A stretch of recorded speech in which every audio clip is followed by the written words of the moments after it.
Welcome to episode 199 of the Sawdust Nation podcast. So this is Josh from North Country Woodworking, and we have... This is Tim from Gears and Fire. Thank you for joining us for 199 freaking episodes. I cannot believe we're at 199, dude. So some of you guys out there might be just a little confused, but if you don't know this already, there is an episode ahead. So you'll be getting this probably in our actual 200th episode when we're going to go live and be giving away a whole bunch of goodies. And then that live episode will be released the week after. But so don't miss the opportunity to go and get a bunch of free stuff coming out on it's the 16th at 8 o'clock? 16th. That is next week, dude. Next week. I know. Dude. I'm making something for the giveaway. Are you making anything for the giveaway? Yeah, Nep and I are going to go ahead, and whoever wins, if you have a logo or a team or something similar, we're going to make a shop sign for you and make sure we get that to you. We have mallets coming from Stan from Lost State of Franklin. We have a whole bunch of stuff coming out all across the board.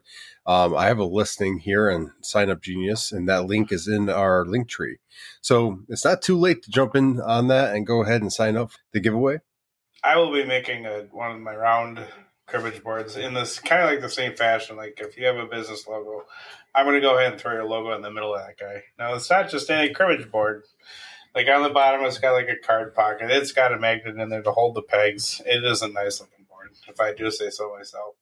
So I don't know if you're a cribbage player, but hey, if you win this guy, I have all the faith in the world that you will go out and you will learn how to play cribbage. It's actually a pretty fun game. My wife taught me how to play many times. Many times? I forget. Every time. Every time. I don't forget all of it. I know like the 5-2, 10-4, whatever, stuff like that. But it's always like the idiosyncrasies that I forget about. So I don't know. It's a fun game. There you go. I remember years ago I went for my family's reunion out east in New England. And mind you, this is my dad's side of the family. I hardly ever see them because they are way far away. But it was pretty cool getting absolutely blasted at playing cribbage with my family on that side till 2 a.m. It was a lot of fun. That house was built in 1822 and it's still standing. Needs work, but it's still standing. So what's on the list? We got the signs from me and Nap. We have the cribbage board from you. Stan is donating. So he's 8 mallets. Platte Valley Woodworks. He's donating a leaf-shaped catch-all tray. We have, let's see, yourself. And then there is orbital sandpaper storage, wall mounted with French cleats. Cool. And that's going to be coming from Ed from Oak Ridge Woodworks. Very cool. To everyone that's donating something, huge thank you. Yeah, we got quite a few things given away. We might throw some other stuff in there depending. And then, it's going to be fun. So my next question is, are you coming up to Appleton? And we'll do a live right from my garage. I have a whole stack full of ash slabs, you and me in front of some ash. What do you think? Nothing better than some nice ash. Live in front of Tim's ash. Check it out. Come on. It'll be a good time. It was less than 6 hours. I'd definitely be driving up. That'd be cool if we all get together. That was the hope for the 200th is actually meet up and get together. But unfortunately, it didn't happen this time around. It would have been nice because the plan was to try to get down to PW and CNC and actually do it within his warehouse. But Nap being on 12s and working his exercise, and then it's crazy busy here for work for me too. We thank Nap for his service, all of it. Oh yeah, he's really jobbing it right now. Anyway, so yeah, we got one hell of a giveaway coming up on the 16th. We hope you can join us. Give away a little bit of everything. Try to reflect upon the 200 episodes and maybe our favorites and what is up and coming and what you can see from the podcast coming next. Yeah, go from there. It should be fun. The 100th episode we had was great fun. I went down to Texas because Nap and Nick were both already there. And then, we had a little pizza get together and got to meet Stan and Ben for the first time and a whole bunch of other people. So I watched that one. Yep. I won something. Yeah, you did actually. I won a very, very nice. That's around here somewhere, just not within arm's reach. Darn it! But yes, I won a very nice Wood River plane from that because hey, I was a Patreon. Yep. The Patreons always get a little bit extra when it comes to different things. I thought it was because of my good looks. Well, that was the third thing but it accounts for something. Tell me I'm pretty. It's the beard. It ties it all in. It's good stuff. Good stuff. Should be interesting. Should be fun. Nap will be there, I believe. He said he should be off his exercise, and then we'll reel it in for 200 episodes. So, and Ben, sorry, just because you're in a different time zone. Yeah, it's gonna be like 5. Because you're there first. It's not a first come first serve. But yeah, so if you want to donate to that, go ahead and hit us up. Let us know. Either way, it's going to be a bunch of people getting together and having a great time. The live episodes are unique in the way where you get to experience kind of like what a Patreon experiences every episode. So if you like that, go ahead and subscribe to our Patreon. It's worth it. And the more we get there, more people that get to sign up, more we can get back. And that just helps in the long run. So yeah, it's going to be an absolute blast. Honestly, we had a lot of people watching when you guys did the 100th. So I'm honestly expecting the same turnout, if not more. Because we've been around a while. We've been around for a whole 100 more episodes. Yeah, that's true. Yeah, the word's out. The word's out. We did give away a lot of commercial products in that first giveaway, and it was a good giveaway, and we're grateful for everything like that. But I'm happy we're kind of returning to our roots a little bit and dialing it back and giving some good quality stuff from the people listening and the people that we know. Because I tell you what, every person that signed up is making something, make high quality stuff. And if you have never seen it, you deserve to. And definitely try to win it because I have one of Stan's mallets. And I tell you what, it's one of my favorite mallets. And I make my own mallets, and I go to his before I do mine. Just your critters boards. I would love to have one of those myself. I don't play very often, but you know what? They're beautiful. Your darling wife is going to be donating your garage contents. That's classic. Stan can have the CNC. I'll take the laser. Yeah, it's okay. I got a great car I can give away too, sitting in the driveway. I was just going to say I wouldn't mind another CNC because mine. She broke. Betty broke. What? And by broke, I don't. I even made a story on it, man. I've never been on Instagram. Okay. So, basically, the CNC is fine. It's the crappy, unbranded palm router portion, the spinny part. That's what broke. Yeah. So, that little $80 wonder. Actually, what am I talking about? I have it right. So, I went on. It is basically an unbranded Makita. There's nothing fancy about it. It's got a decent range. I want to say it's like 12,000 to 25,000 RPM. It comes with replacement bearings. I've replaced the bearings in this one. Not bearings, I'm sorry, the brushes. I replaced the brushes and it runs strong as hell. Surprising for $80. There's not much to it. But what broke on it was this little button here that holds it still while you take off the collet. The casing around it is, it's cast aluminum. The casing around it just cracked. But I've had that guy for over 3 years, so I'm not mad. $80 and I get 3 years out of it. That's not too shabby. In that 3 years, little does anyone know, he's been saving for a spindle from PWN CNC. Let me tell you, that's a great segment, my man. So I am going through this whole process of cutting these 6 cribbage boards of making this order, and I'm seeing an absolute need for that ATC that he's got because I have a process that requires a V-bit. It requires a quarter-inch downcut. It requires basically 4 different bits, and it is an absolute time waster to change out the bits and to switch operations. I would absolutely love to do everything in one shot, flip it, run the second toolpath, which uses all the necessary bits, and then be done. Move on to the next. Yeah. But no. Someday, Daniel, that ATC is going to be mine. Oh, yes, it will be mine. I don't know. I have ambition. Yeah, we all do. But first, I had to get it cutting again. So let's at least go with the little cheapy $80 spindle. So if I can lower my pre-investment and at least carry me over to when I can finally make the solid investment into an ATC. Well, But as I understand, the ATC doesn't work with Shapeco, according to Daniel. So it doesn't. In the fact of the I may just automatic, it works as an right MTC, which is right. it's not. How can I put this? It is still okay. I'm gonna go ahead and caveat this. Yes, I work with Daniel. Yes, he's the sponsor.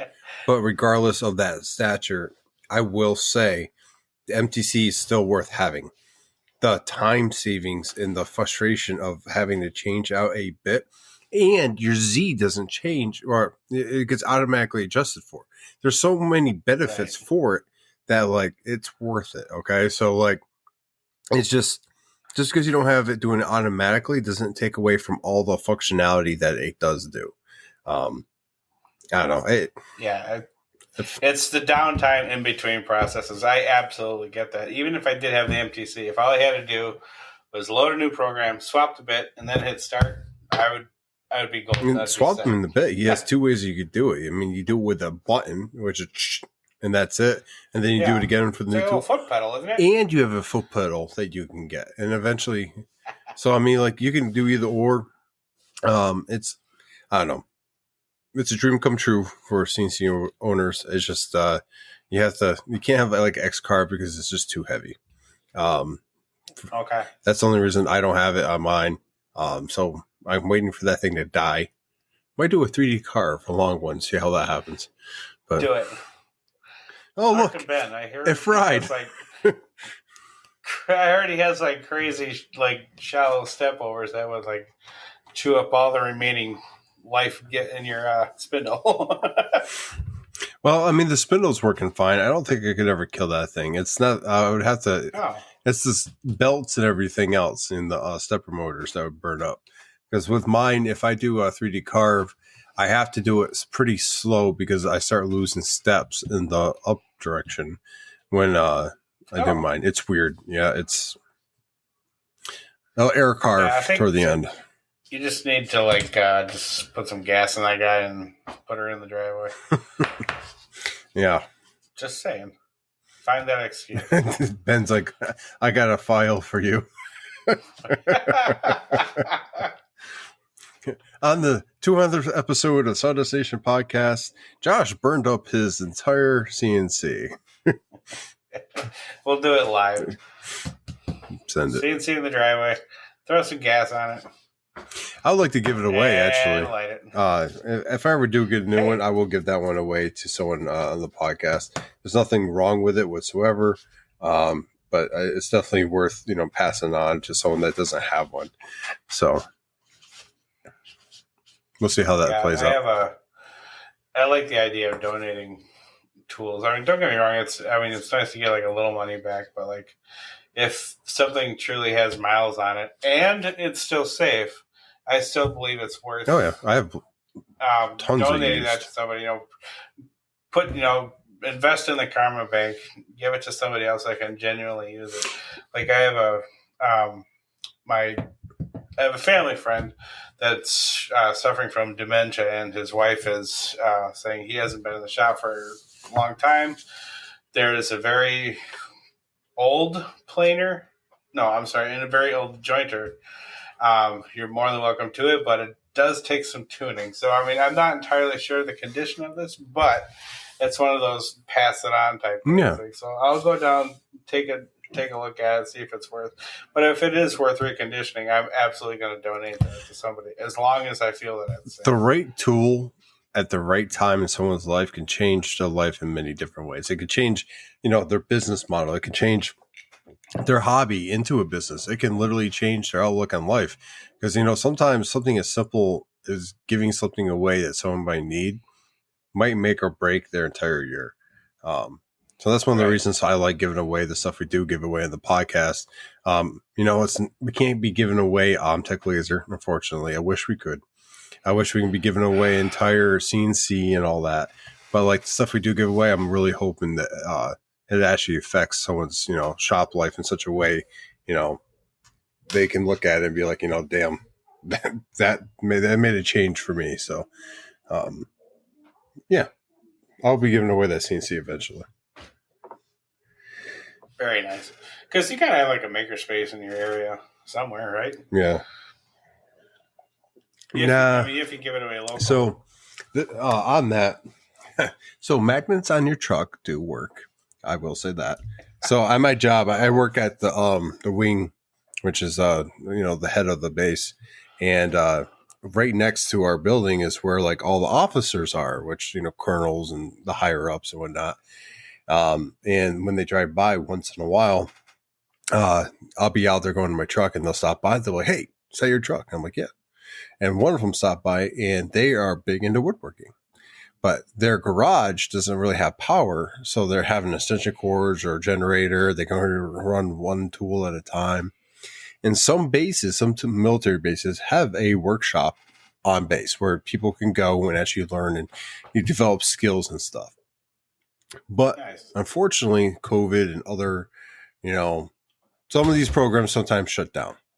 So they haven't had one here on base for a long time. And in my very limited spare time, I am trying to reestablish said workshop space here, and they're helping me along with that. It's just finding the funding and the people that want to do it and the space, and there's a lot that goes into this, right?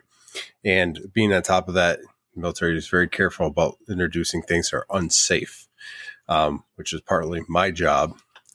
So, the irony of that, yeah, is just staggering. Yeah, so,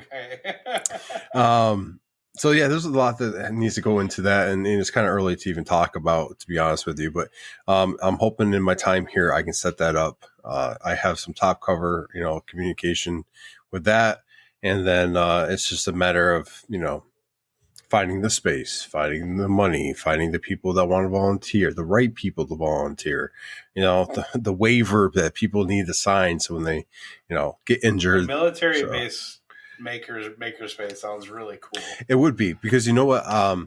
Some people don't have the means. Some people don't have the garage space. Some people don't have the tools. And there are a lot of creative people out there that, they really didn't get to follow that line because they joined the military and they became a mechanic or they became something else that didn't allow that.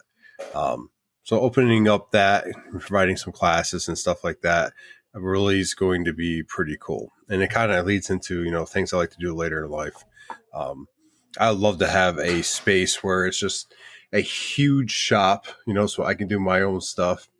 And then like another section that's kind of like a space for like, I could do classes and then, have people come in and utilize that. And it just really kind of teach people how things go. So, but they're asking me if I have all 10 digits. I have 9 7/8. Yeah. Oh, okay. I see what you're going there. Yeah. So, yeah. And, obviously we'd have to get, saw stop and stuff like that, or maybe not. Maybe by then there'd be some other saw that has the same technology or better. Every saw is going to have some sort of quick release on it, which I think is a great idea. I do too. And I kind of wish that it was from the very get-go. I understand that, money is involved and like all that, but something that could save fingers and an entire hand should be allowed. But I mean, like that could also translate to other equipment too. Like, I mean, the planer that senses the hand of a dumbass going where it shouldn't be. Like the bandsaw, the same type of thing. It just like shuts it down. Well, honestly, you're right. It can translate to pretty much every tool we have. In fact, that's what I've heard that SawStop's going to do. Again, this is some random article. I read a lot when it comes to like different stuff, and I was reading how since they can't do it for necessary table saws, what they're going to do is they're going to go into like band saws and other stuff that haven't been part of that that law, so they can start making money on that side, which it's just eventually I have very strong I get people want to make some money. I get that they should make some money because they invented something that is changing the lives of many people. Sure. But I also think there should be a fine line there where you should give back a little bit. You know what I'm saying?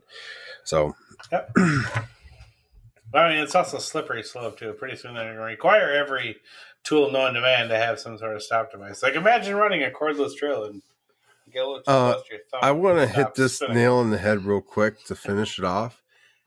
I don't read on TikTok. That's entirely you, dear. I actually read articles with real words, and not just pictures. But anyway, moving on. I can hear a shuffle upstairs. She's on a mission. That's fantastic. But yeah. Shiny. So what's that? What's gone on recently? We kind of dived into a whole bunch of stuff. But hey, if you didn't know, there was an eclipse the other day. I want to know, did Stan stare into the sun?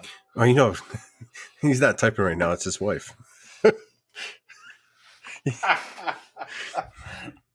don't know. I went outside for 2 seconds. I grabbed the goofy glasses from a coworker. I looked at it, gave them back, and I went back inside. Not that it wasn't cool to look at, but I had a lot of stuff to do at that particular time. Did you get a chance to get out there, or was it like cloudy where you were? I will go ahead and fully disclose. I love space news. I love space events. In fact, my first degree was going to be space studies, very generic degree about space and what it entails and different things. But so I completely ate up that entire thing. Heather actually got classes for the family, and I took some work. And I went out there like every 10 minutes looking at the different, how far it's went and stuff like that. And then the shadows and, how it's affecting everything. And she sent me a picture of Lady, our dog, and it didn't really affect her. She's still goofy as hell sitting there. But I think it's cool. The shadows kind of, showing what the eclipse status is, and then it getting dark and the lights turning on and like confusing the hell out of animals and like even us. Like it felt weird. Like you knew something was up. If you didn't look up, you could just feel it. It's the end of days, man. I don't know. I don't know about that, but it was pretty cool. I'll say I still had to go back to work, whether the world ended or not. So does the world truly end if you're going back to work? No. Perspective. But yeah, I mean, it was cool. I love stuff like that. I still remember as a kid, my dad waking me up and we going out in the backyard. And mind you, I lived in the middle of nowhere, so like we could see like the stars for days. Like you could see the almost like you could see the Milky Way, like all the details and colors. And that's so great. And it was Halley's Comet was going by, and we were watching that, and that was pretty cool. So. That's so cool. I like I said, it's really hard to find like a really good patch of land near civilization that doesn't have enough light pollution where you can actually see like we weren't all near the stars. We weren't near anything. That's just cool. It's like we went to a cabin last summer and we kind of had that effect. We're just sitting on the dock watching the meteor. It was a meteor shower and it was awesome because there was no lights anywhere. Like we were way the hell up north, or up north as we like to say, and it was so cool. Like just having some beer, sitting on a dock, watching a meteor shower, and like you could see the entire stars in the freaking sky. Man, it was so cool. I would love to get a good telescope at some point in time and have the kids and I just sit out there and take a look at different planets and stuff like that. But it's one of those. That sounds like a really awesome project. Like build an observatory. Maybe someday. You never know. I'm not above, getting a piece of land in the middle of nowhere and kind of making it my own. But then again, I couldn't really have. Well, I could still have classes, kind of. I don't know. We'll figure that out as time goes. Plans change. In our area, we have an astronomy club. Oh, nice. And like so, they always go to like the different observatories. Like they have access to one of them. I don't remember which one, but access to like a giant telescope for astronomy club stuff. I thought it was kind of neat. But the one guy, he actually built himself, and this is kind of where I was going with it. Like one of his dream projects was to build an observatory. So he built like the pseudo silo. That's pretty cool. Like the opening where he can where he put his telescope, and he invested in his telescope. It's not like a normal one. I want to say he put like 2 or 3K into that telescope, but like he wanted it to be outside, so he built himself. Frame structure, dome, the whole 9 yards. Like he built himself an observatory. I thought that was like one of the coolest projects ever. Yeah, that is pretty cool. I mean, that kind of leads into like it's our limitations, our imagination. Yep. Like you can, I've seen people make some amazing things online, and like just with limited amount of tools, and like it just really depends on what you can dream up. And talking about dreaming up projects like that, um, we've talked about projects you want to do and stuff that you have in the horizon. But what is your dream job? What's your dream build? How would you build it? What would you put into it? The unnecessary stuff, the things that you normally probably wouldn't throw into a project, but because this is such a huge build, you would love to put in stuff like that. Basically, it starts with me building my own timber frame garden shed. Okay. Like I know exactly where in a property that I want it to go. But the cost of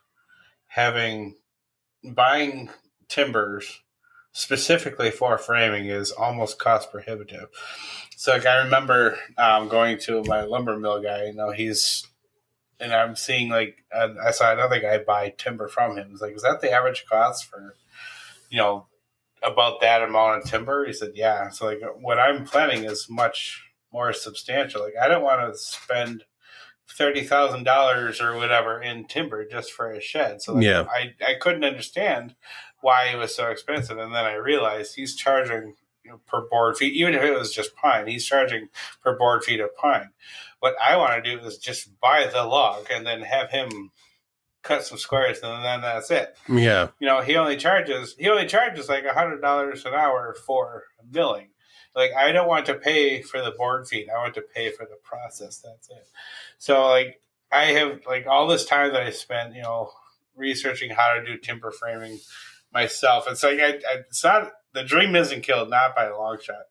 I just need to figure out a different way to do it. But that is my dream. But building off of that garden shed, I also want to design and build my own custom smart watering system for the garden. Nice. Using Arduino. A combination of Arduino and Raspberry Pi. But like I said, it would just keep things watered as needed. It would collect water. It would monitor everything that I needed to and report back to my phone. So like I have like all of these pieces of information. I just need to put it together and actually do it. But like I always said, my dream job, if I could have like a dream job 9 to 5, it would be doing product development, but for homestead biological type stuff. Or like in other words, like I am doing stuff that's plant related.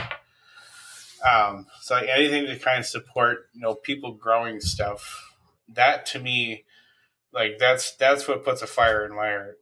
So like I want to help people grow their own food. I want to teach people how to make their own stuff. So like in that aspect, that's kind of like my dream. But like one facet of that dream is, having like an automated gardening setup that anybody can kind of put together themselves, and anybody can kind of grow their own food. Greg, if you're listening, oh yeah, you should come on the podcast and you guys hash it out and come up with a project together. Mm-hmm. That's pretty cool, man. So we have a greenhouse that we don't use. It's a giant greenhouse. It's like 12-foot by 20-foot greenhouse. It came with the house. I didn't build it. I mean, it's got heating in it. It's got like the fan on it. Do you use it? And stuff like Why that. don't you use it? No, we don't use it because, well, A, it has 2 furnaces in there, and B, we just simply don't have the time. But I don't want to turn on the furnaces. I have a hard time eating something that's not insulated. That's not the type of growing that I want to do.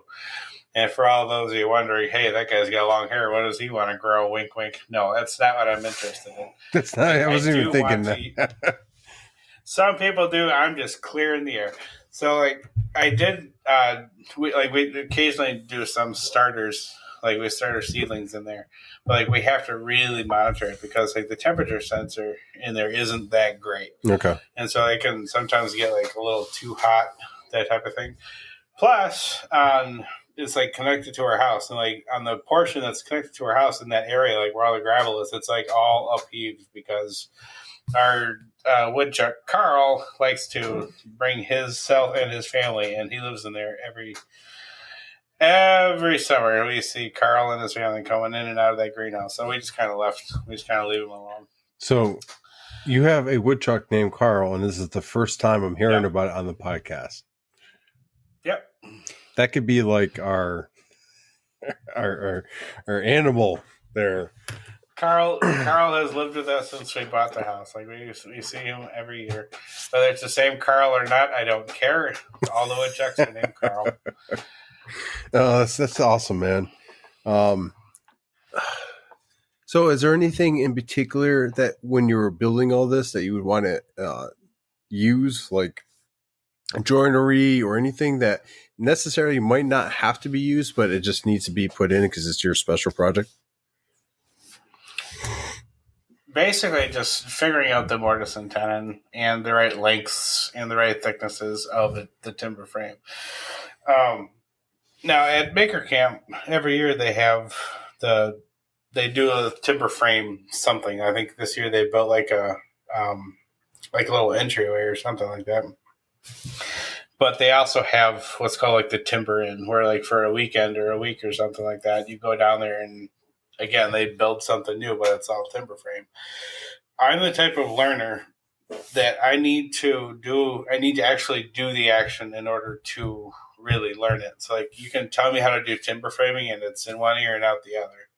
But like if I actually do it, that's when it really sinks in. I mean, don't get me wrong, like reading it as I go along, that helps too. But the act of actually doing it, that's really what sticks in my head. I'm looking for an opportunity where I could actually do some of the timber framing myself. Whether, like I said, it's using the giant chisels to like hack out, the big mortises and stuff like that. Whatever it is, somewhere along the way, I will put the rest of the pieces together, but I need to actively be involved. That's pretty I don't cool. know have you ever done any timber framing, been around it? Not really. Workbench Con had a little bit. They were building a set or something like that, and we got to play around with different tools and stuff like that. But I'm not that far off from my dream build. Mine is kind of twofold. I was going to go down one, but I don't want to have the same one. So I always wanted to go in the middle of the woods with basic hand tools and build a small log cabin. Like, oh, cool. I would love to do that. I watch videos like that all the time. That is my TikTok. With woodworking that's on there. Like, after going through SEER and just being as a kid growing up, like it's just something I've always been fascinated doing. And I keep seeing people using, hand drills and stuff like that, going out there and just using what's out there to build these like small, it's not going to be like a 2-story. No, it's usually 1-story, fairly small to keep it so you can make it warm easily. But like, either a combination of like building into the side of a hill, but you're a small log cabin, such like that. But like he was describing something that I have been watching a lot of recently, where, like you said, people, they know exactly the right time to take down the trees. So there's a certain part of winter where the sap is moving the absolute slowest. That's when you want to buy it because it's going to take a lot less time for the wood to basically dry out. Because like when you're building a house, especially like a log cabin type, you don't want to use like super super sappy wood because then it'll just like condense and it'll move a lot and then crack. The channel is called Northman, I think it is. But basically, it's these guys, like I said, I mean, by horse, they're pulling these trees out of there. And they go through the whole process of, like, basically standing on the log using axes and, like, just absolutely like, getting these guys as straight as possible using the sharpest axes I've ever seen. It's kind of incredible to actually see them do that. But, like, layer by layer, and they have their own special mix of, like, mud and straw and stuff like that to use between each log to basically keep it insulated, keep the the wind out and stuff like that. So I don't know how well it insulates. Barnwood Builders. I'm gonna look those guys. I'm gonna look those guys up because that whole process is absolutely fascinating to me. But like I said, these guys know they take like I would love to say that they do it all within the course of a year, but like they are building, they dig out the trenches and they haul in stones. They put the stones in the trenches and like that gets all mudded up with their own special mixture. But these guys actually go the freaking distance. I mean, they drop the beams right on top of the logs. They build like a whole fireplace in the middle of the cabin, so that it can actually heat the entire cabin too. I don't know if you've ever seen these guys. Like they don't do a whole lot of talking. It's just like a bunch of Scandinavian guys living out in the woods. Like I said, harvesting trees at the right time and getting them all straight and planed with axes. It's absolutely fascinating to watch. So I'm assuming that's kind of like what you're alluding to. Kind of building like that. I mean, like, using nature, using hand tools and axes and everything to kind of build a structure that you can stay in, keep warm, go back to. Yep. But I mean, all in all, that'd be fun. It doesn't have to happen like it does in the videos where it happens in one go where, they just start from, until they finish. But a little project like that would be nice. Or even a tree house, go up there and build a nice tree house for the kids and myself. I would love to do that. And that's more like on the construction side of things, but like that's where woodworking, construction, it all kind of in one way or another combines, right? So like you can use joinery, you can use all the stuff you learn in the fine woodworking side of the house and use that for that kind of construction. It's just bigger pieces of wood. So, but yeah, that's kind of like the dream there to go out there and do that. And then, because I didn't want to really approach upon what you were talking about. And I was cut off rudely by my internet. Kind of outfit my entire house. At one point in time, I would like to say that I built pretty much all the furniture in my house. I'm not expecting that to be a right away thing. But I would definitely like to be able to look in my house and be like, yeah, I built that. Someone sit down and be like, yeah, I built that too. So you like that chair you're sitting on? That's right.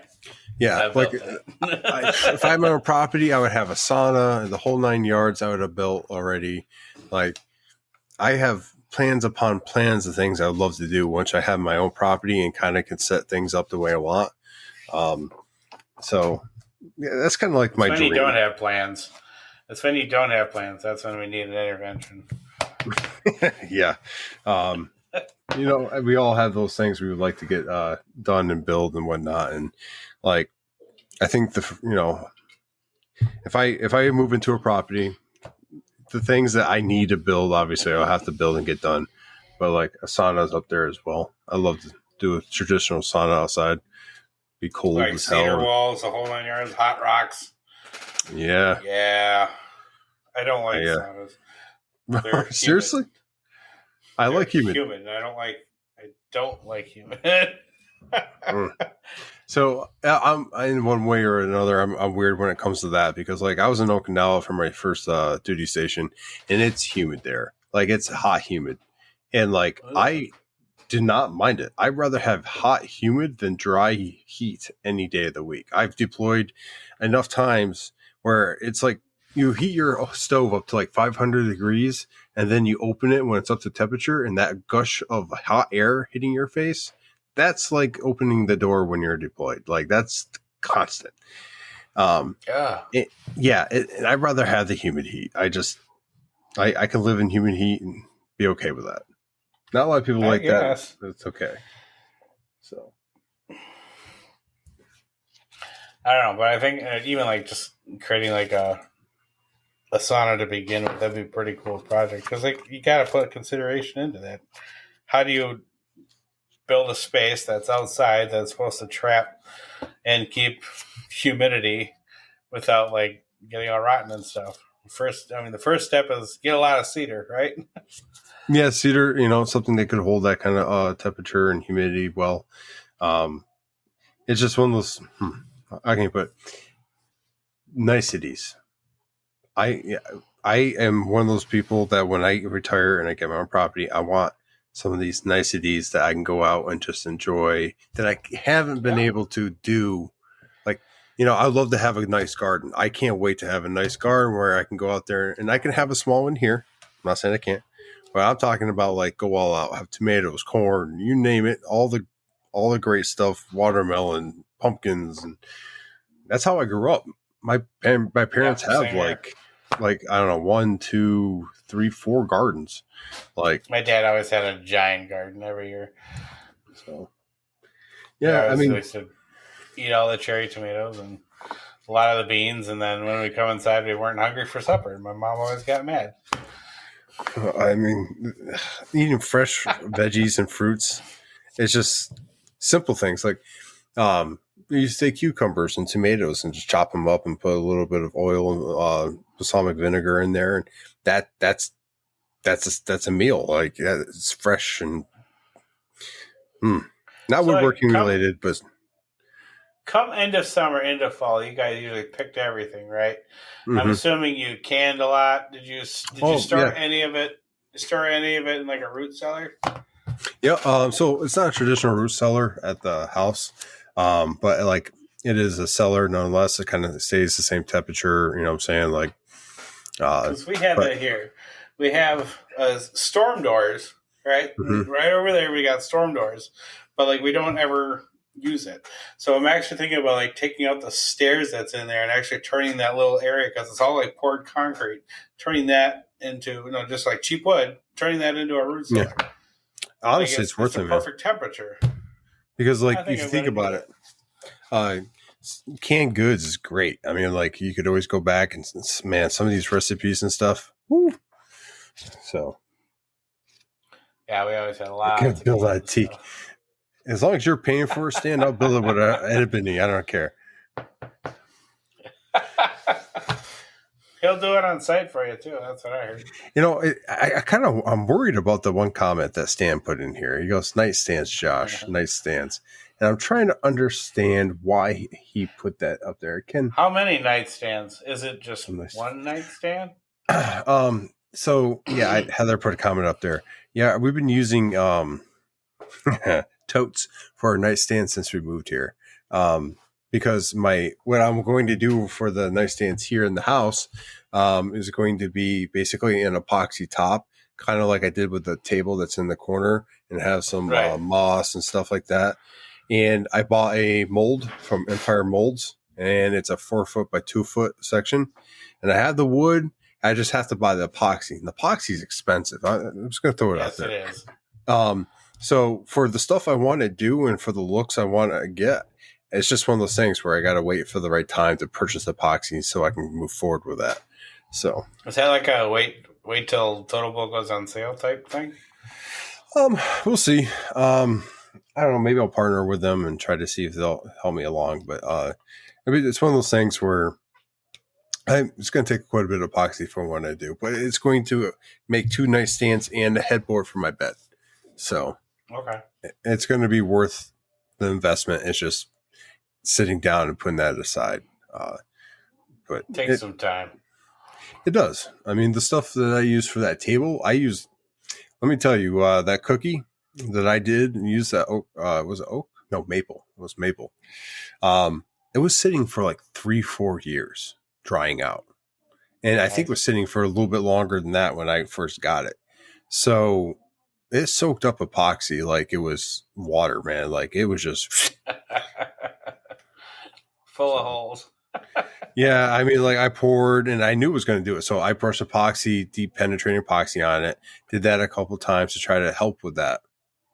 The deep It still penetrating took, stuff, that's like the super watery stuff, right? yeah, it's supposed to like, from my understanding, it's supposed to like go deep into the wood to help prevent air bubbles and kind of keep the structure. And Okay. I did that for those particular pieces because of it being dry for so long. I knew it was going to cause a lot of air bubbles when I initially poured. So I did that. I did a small little pour on top of it, got the air bubbles down, and it was just very meticulous small pours as I went along, and then flood pours, and it was worth it. I mean, like I love that table, but I definitely would like to do a whole series of stuff like that throughout the house. And I'm not the first person to say they love river tables, but I love the natural wood look with like the moss and like maybe some river rocks in there, and maybe not colored epoxy, but something that a little natural and Yeah, vibrant. clear epoxy to capture the scene, like you said, rocks, Yes. moss, and stuff like that. That Yeah. seems awesome.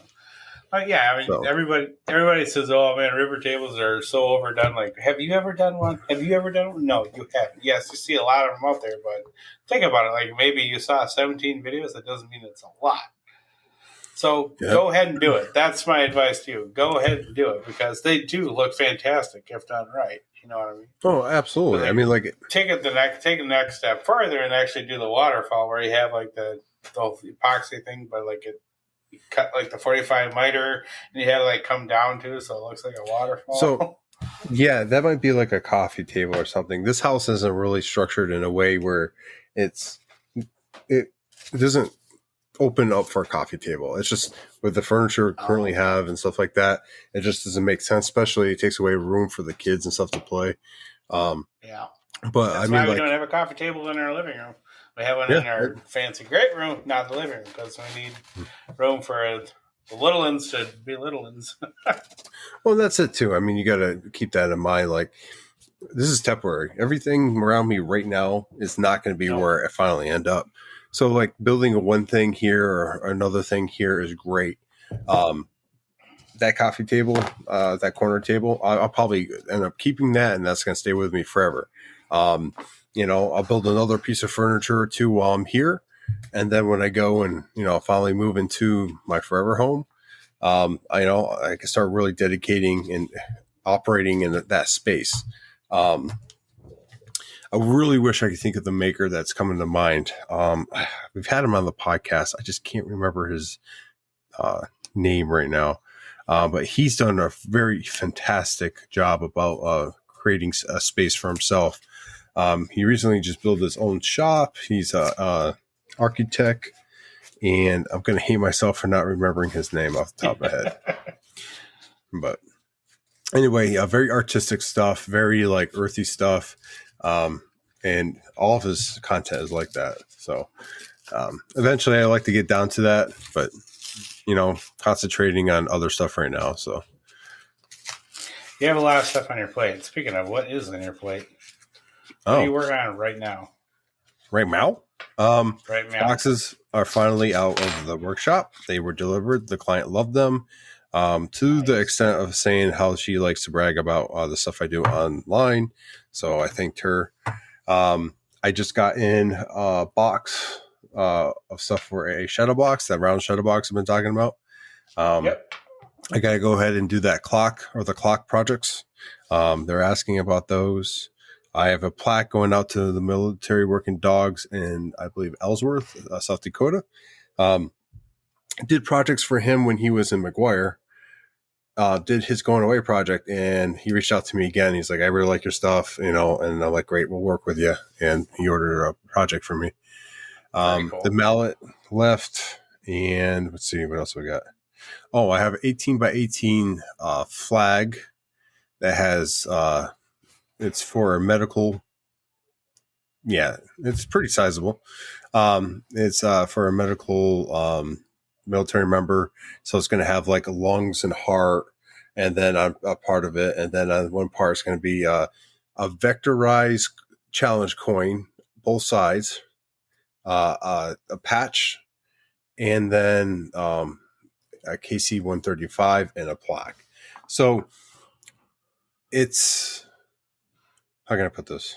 There's a lot of detail, but a lot of it's cutouts with the laser engraved, and then the flag is going to be thrown on the CNC. It's going to carve out all the details. I'm going to paint those, and then I get to put on the rest of the stuff on the flag, and it's going to go out the door. Very cool. So I'll probably start that tomorrow. It's due on the 12th. So get that knocked out. Yeah.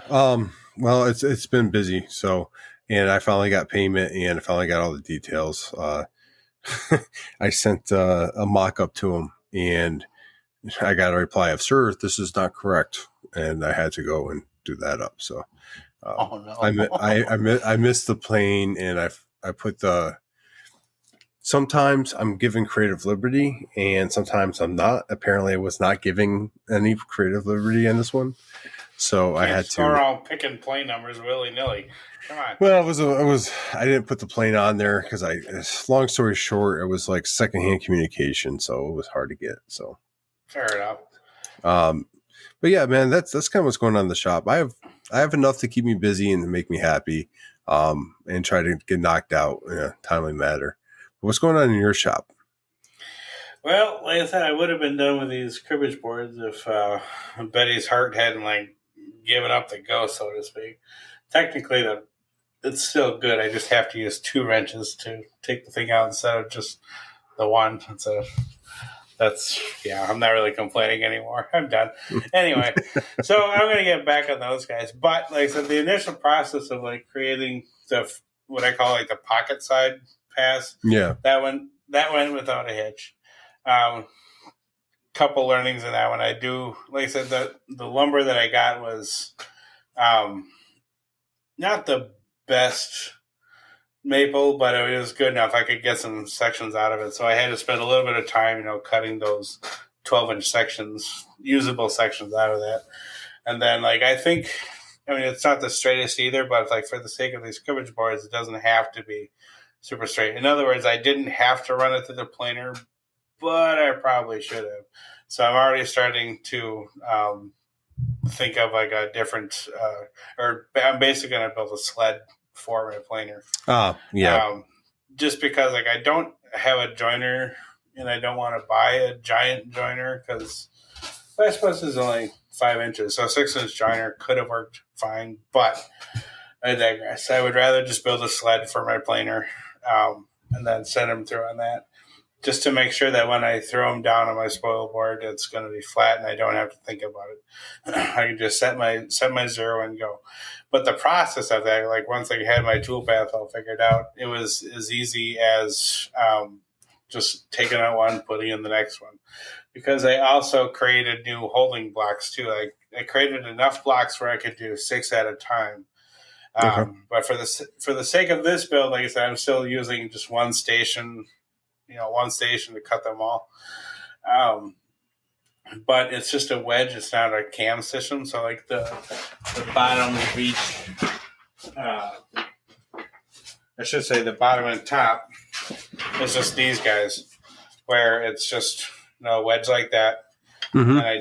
and I just pound in the bottom wedge, and that's enough to hold each pressure piece in place. Yep.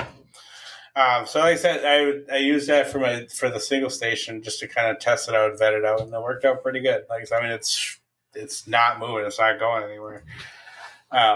So if it works there, I am pretty confident that I can do that for all 6 stations. I'm pretty pleased with myself.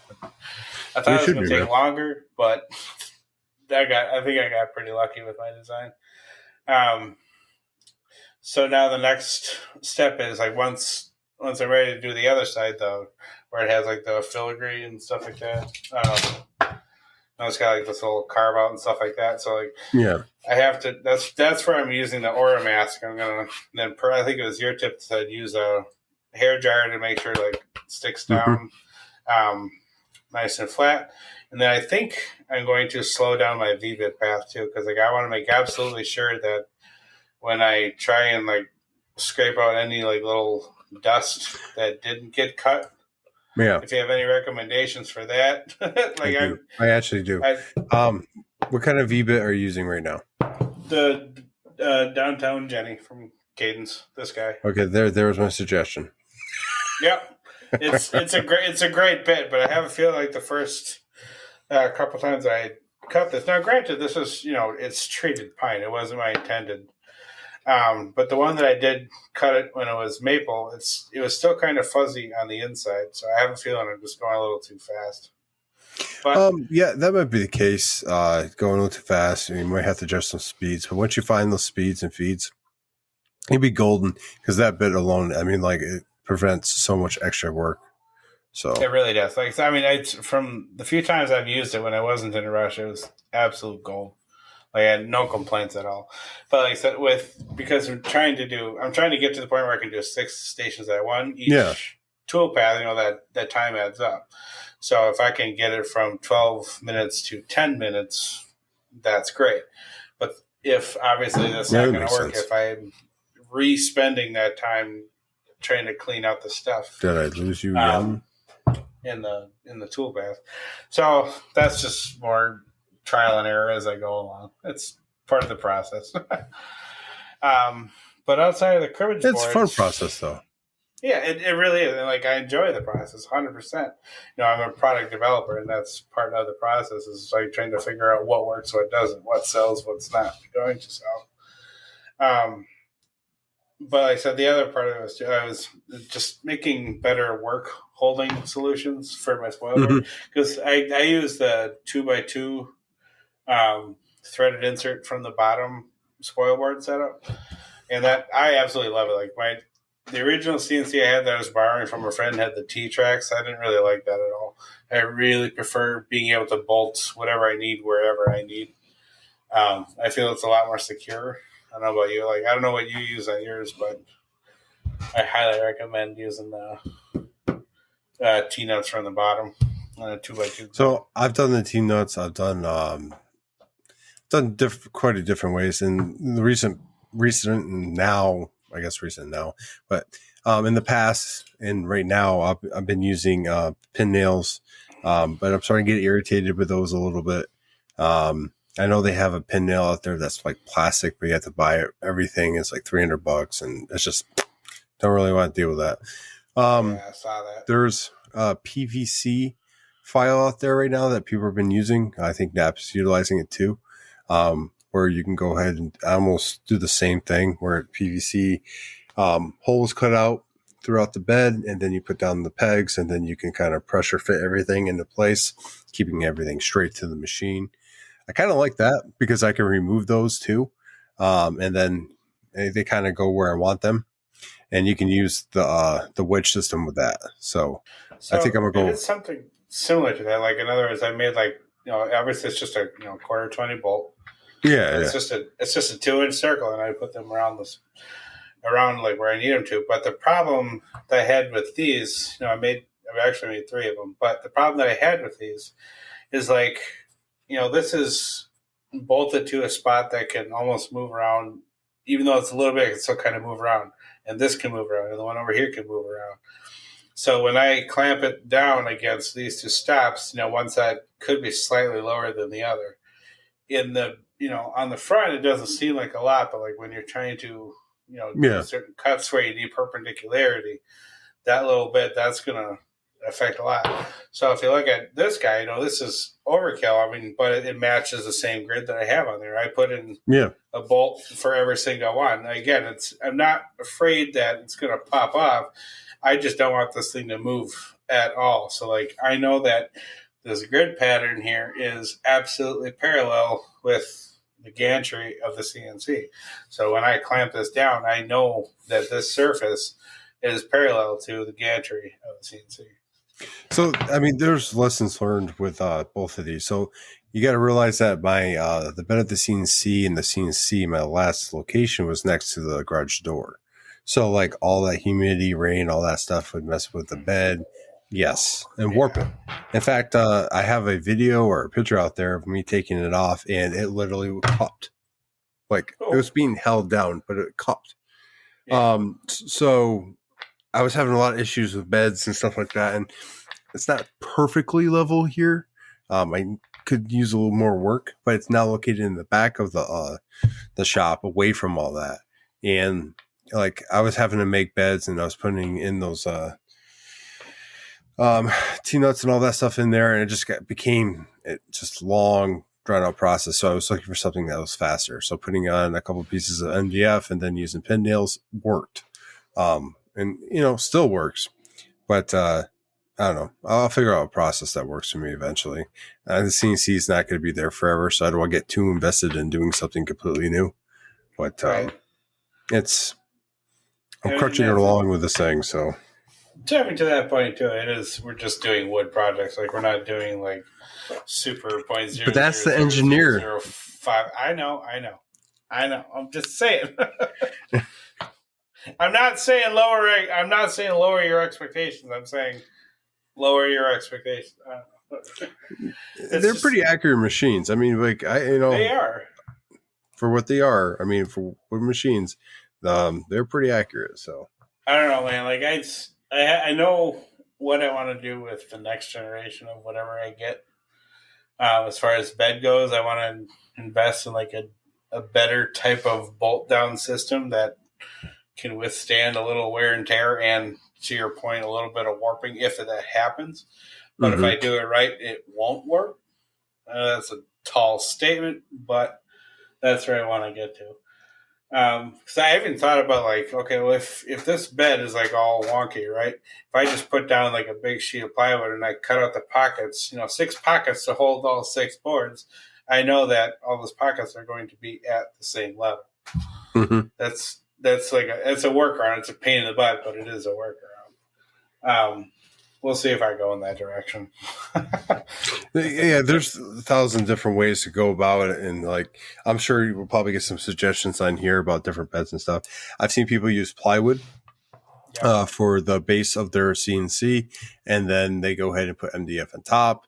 I've seen, I mean, like I use 2 different pieces of MDF, but I mean, like it's one of those things where it's live and learn.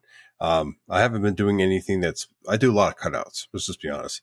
I do a lot of cutting things out, not a lot of detail work, due to the fact that the 3D carving, it does work, but it takes so long. And because of I don't have the proper stepper motor for the spindle I have. I still have the original stepper motor, and I need to step up the spindle motor to the bigger size with the bigger belt in order for it to work probably properly.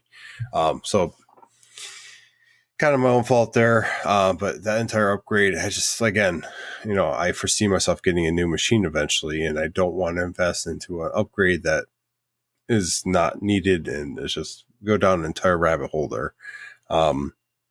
But it's working for what I needed to, and it works, pretty damn well. I have really no complaints with it. I wish I did, so I can at least be like, oh, it doesn't draw a pretty circle every day, Josh.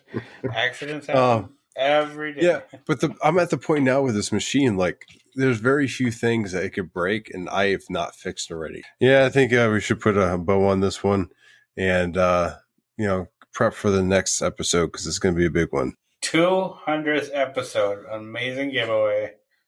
Be there or be square.